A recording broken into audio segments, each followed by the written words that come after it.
mengenai satu perkara yang saya rasa cukup untuk kita bawakan semangat sebenarnya wanita khususnya dan wanita yang berbaju merah hari ini. Supaya kita menaikkan sikit semangat untuk kita bercerita. Terutama kita berbaju warna merah hari ini untuk kita bercakap berkenaan Sri Kandi sedia berkhidmat untuk negara. Kami perkenalkan, sebenarnya tak perlu perkenalkan pun.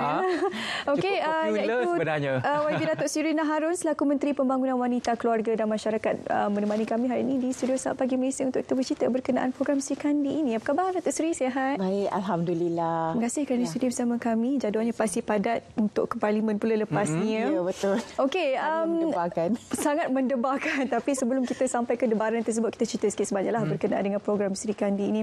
Mungkin ramai yang tidak mengetahui berkenaannya. Jadi sedikit mukadimah dulu berkenaan apa Datuk Sri. Alhamdulillah, Sri Kandi ini merupakan sayap wanita Parti Bersatu, di mana presidennya tiada lain seorang yang amat prihatin, yang amat berhormat, Perdana Menteri kita Tan Sri Haji Muhyiddin Yassin. Jadi ditubuhkan lebih kurang dalam 4 tahun, baru lagi ditubuhkan sebelum pilihan raya yang ke-14. Ketika itu hasratnya bila kita buat penubuhan parti itu untuk kita menang dalam pilihan raya yang ke-14. Alhamdulillah kita menang dalam PRU yang ke-14 dan hingga sekarang masih menerajui kepimpinan di peringkat kerajaan. Jadi sayap wanita ataupun di gelar Sri Kandi ini umurnya di antara 18 tahun sampai bila-bila, sampailah meninggal. Kita tak ada wanita dan juga puteri, namun kita mengambil kira tentang pandangan daripada akar umbi dan kita ada menubuhkan baru-baru ini Biro Sri Kandi Muda. Ini tiada lain untuk menarik lebih ramai lagi, terutamanya golongan belia wanita untuk bersama-sama dengan Parti Sri Kandi ini. Jadi kalau dulu penubuhannya kita nak menuju ke arah pilihan raya yang ke-14 sekarang ni nak mengisi kemenangan itu. Maksudnya nak mengisi kemenangan itu, nak terus berkhidmat kepada rakyat, menyantuni rakyat supaya Sri Kandi ini dilihat mewakili bukan saja wanita tapi juga masyarakat. Itulah, kalau nak mengisi kemenangan itu mungkin satu perkara yang mencabar dalam keadaan negara kita sekarang. Betul. Jadi apakah suara yang diangkat oleh Sri Kandi bagi memastikan tujuan sebagai rusuk kiri sebagai seorang lelaki itu jawab dalam keadaan kita sekarang? Dalam keadaan ini kita tak dapat nafikan sebagai wanita dan juga Sri Kandi berhadapan dengan COVID-19 ini sudah pasti cabarannya agak mencabar. Sebagai seorang wanita, sebagai seorang ibu, kalau work from home itu makanya bukan saja bekerja tapi juga harus menguruskan rumah tangga dan juga anak-anak.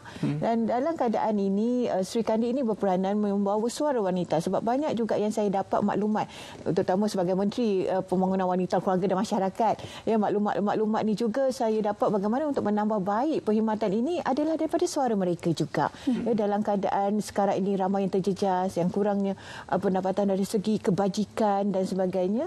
Kerana di waktu ini wanita memerlukan bukan saja menguruskan rumah tangga dan keluarga, tapi juga bagaimana untuk membangunkan keluarga itu, ekonomi keluarga itu.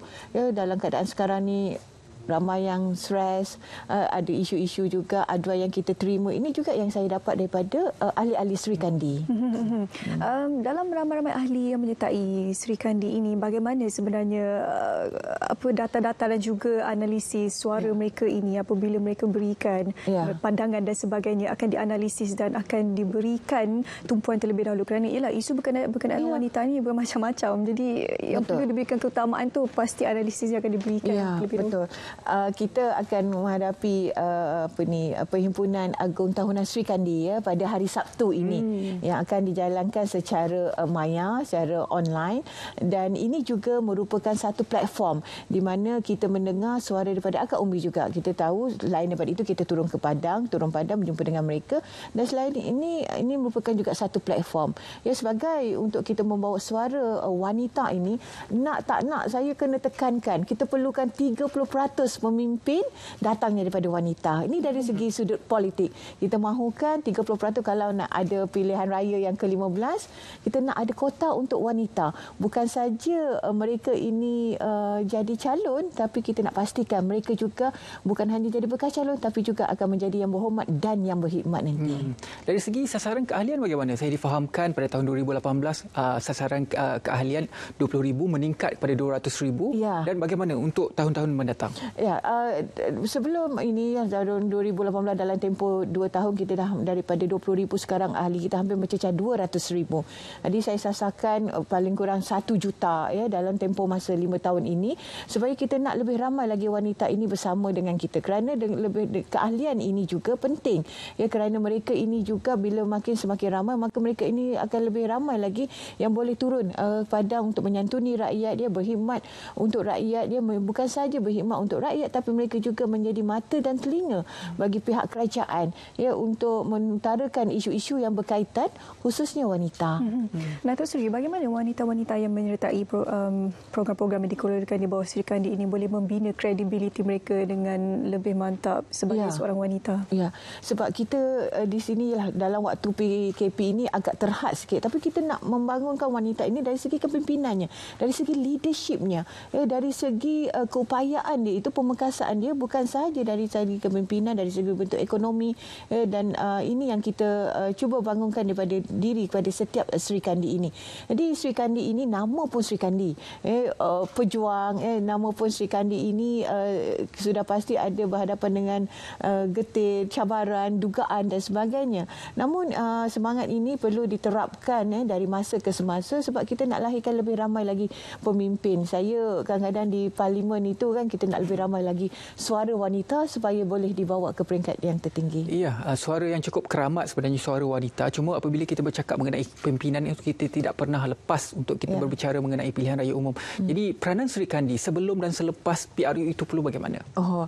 Kalau sebelum PRU yang kalau dulu peranan Sri Kandi walaupun tugas menghadapi pilihan raya itu kami ni banyak diberi untuk menyantuni pengundi membuat kajian sikap dan sebagainya. Tapi hakikatnya wanita ni dia multitasking. Dia boleh buat pelbagai kerja. Saya teringat lagi masa nak PRU yang ke-14 tu kami jugalah yang buat kajian sikap, kami jugalah yang buat kebajikan, kami jugalah yang bawa kereta, kami juga yang pasang bendera. Ada yang sampai panjat pokok dan panjat pagar juga untuk memasang bendera dan sebagainya. Tetapi ini semangat yang kita ada, ya kita tak berkira dalam menjalankan tugas dan tanggungjawab kita.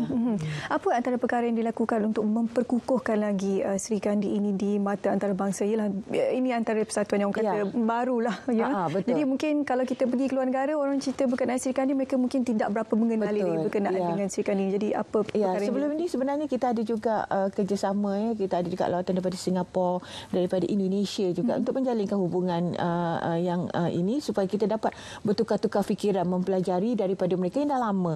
Ya, bukan saja di Malaysia tapi juga di luar negara. Sebab maklumlah Sri Kandi ini baru berumur 4 tahun tapi kita nak menunjukkan walaupun kalau kan ikut kategori masih lagi kanak-kanak belum masuk sekolah pun baru 4 tahun tapi kita nak menunjukkan walaupun kita kecil, kita sikit tapi kita kecil-kecil cili padi.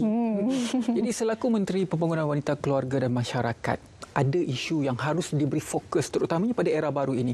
Apakah fokus yang diberi oleh Datuk Seri dan juga Sri Kandi khususnya untuk kita menghadapi masa sekarang dan juga masa hadapan? Ya, betul. Tak dapat nafikan sebagai Menteri Pembangunan Wanita, Keluarga dan Masyarakat, banyak isu ketika ini adalah berkaitan kebajikan. Alhamdulillah belanjawan yang dibentangkan baru-baru ini banyak menyentuh pasal isu kebajikan. Banyak kenaikan peruntukan yang diberikan terutama untuk menjaga kebajikan rakyat. Tapi seorang menteri saya melihat bukan saja daripada segi kebajikan tapi dari segi pembangunan ekonomi itu sendiri. Jadi Sri Kandi dan wanita harus mengambil peluang ini. Banyak juga bajet-bajet yang diumumkan ni untuk pembangunan ekonomi wanita. Jadi maksudnya kita nak melahirkan masyarakat, melahirkan wanita ini kerana ramai antara wanita ni dia jadi ketua keluarga sekarang. Ya, sama ada dia bergelar ibu tunggal ataupun dia juga membantu menyara keluarga mereka. Jadi kita nak supaya dalam bukan saja dari segi kebajikan tapi kita nak bangunkan mereka dari segi pembangunan ekonomi. Ya, kerana dari segi banyak statistik yang saya dapat sama ada isu sosial dan sebagainya, dia akan puncanya tu di mana banyak pasal isu keuangan dan ekonomi. Ialah isu keuangan tu satu hal sebab wanita ni dia berada dalam macam-macam kategori ibu tunggal. Kadang-kadang ada yang isteri yang tak ada anak dan sebagainya pun ada masalah sendiri, ada wanita yang berniaga dan sebagainya. Jadi masalah ini perlu diperhalusilah daripada hari ke hari. Apa antara cabaran yang perlu dihadapi Onak dan Duri tersebut untuk membangunkan lagi Sri Kandi ini? Bukan satu perkara yang mudah untuk mengumpulkan 200,000 wanita. Betul. Mereka ini, mari kita menubuhkan sekarang ni, mereka ni datang daripada pelbagai latar belakang. Bukan semuanya yang datang daripada latar belakang politik. Tidak.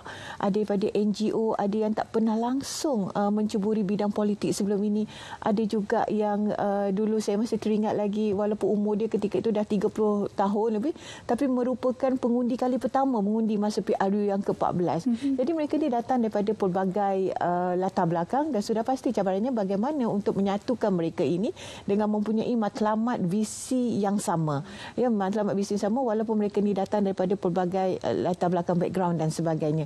Jadi kita harus fokus di bawah kepimpinan Yang Amat Berhormat Tan Sri Haji Muhyiddin Yassin sebagai Presiden Parti Bersatu ini yang mempunyai matlamat jelas, terus fokus kepada keperluan dan juga untuk kebajikan kepada rakyat. Dalam keadaan suasana sekarang, saya teringat baru-baru ni Yang Amat Berhormat Tan Sri kata, inilah waktunya untuk kita turun ke padang untuk membantu rakyat yang memerlukan. Dan ada juga di kalangan Sri Kandi ini, bila kita menyalurkan bantuan-bantuan kebajikan kepada rakyat memerlukan, sampai ada juga yang tanya saya, Datuk YB, saya ni kan ada juga ahli saya yang terjejas, boleh tak saya nak mohon juga? Sampai dia terlupa yang mereka juga sebenarnya rakyat Malaysia.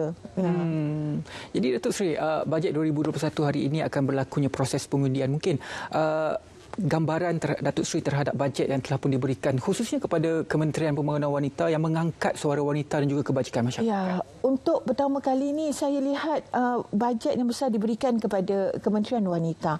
Ya, kami ni sebelum ni pun bajet memang taklah besar sangat, dalam 2.58 bilion. Tapi untuk belanjawan untuk belanja operasi ini nak meningkat sehingga 46%. Jadi ini banyak kepada bantuan untuk kumpulan rentan, OKU dan wanita yang memerlukan. Jadi saya berharap belanjawan yang begitu prihatin rakyat demi kesejahteraan rakyat akan dapat diluluskan dengan baik, kerana this is for rakyat. Bajet yang diberikan pun juga mencapai 350 bilion, satu bajet yang sangat besar, dan dalam waktu keadaan sekarang ni rakyat amat memerlukan. Jadi sudah pasti saya berharap kepada semua ahli-ahli Dewan Rakyat untuk kita bersama bersatu hati tanpa mengira latar belakang politik, fikirlah demi kesejahteraan rakyat.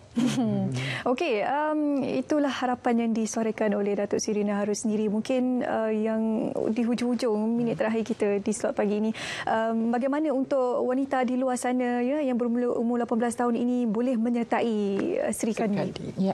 Jadi saya mau alu-alukan keahlian baru untuk menyertai Sri Kandi. Jadi bolehlah melayari laman web, kita ada social media kita Sri Kandi Bersatu dan sebagainya, supaya untuk menjadi ahli Sri Kandi dan juga menjadi ahli bersatu. Syaratnya Datuk Sri, perlu berumur 18 tahun sahaja ke? Wanita obviously. Wanita obviously umur 18 tahun ke atas, warga negara Malaysia. Itu saja, mudah je. Program-program yang akan diberikan kepada mereka untuk yang baru menyertai? Sudah pasti untuk pengenalan mereka yang baru bersama kita ni, kita ada khusus pengenalan. Orang kata tak kenal maka tak cinta. Betul. Jadi masa nak mula berkenal itu khusus-khusus pengenalan yang mula akan dilaksanakan kepada mereka yang baru bersama dengan kita. Dan kita ada juga Biro Kebajikan dan NGO, kita ada juga Biro Pembangunan Ekonomi dan Keusahawanan yang kita rasa menjadi fokus kepada wanita. Itu dia suara wanita yang telah pun diangkat oleh Yang Berhormat Datuk Sri Rina Harun, Menteri Pembangunan Wanita, Keluarga dan Masyarakat. Dan hari ini secara spesifiknya bercerita kepada kita mengenai apakah Sri Kandi dan apa yang akan Sri Kandi lakukan untuk mengangkat suara golongan ini. Terima kasih banyak-banyak kepada Yang Berhormat Datuk Sri Rina binti Muhammad Harun, Menteri Pembangunan Wanita, Keluarga dan Masyarakat. Untuk Sri Kandi sedia berkhidmat untuk rakyat. Okey, terima kasih Datuk Sri. Okey, baik. Baiklah.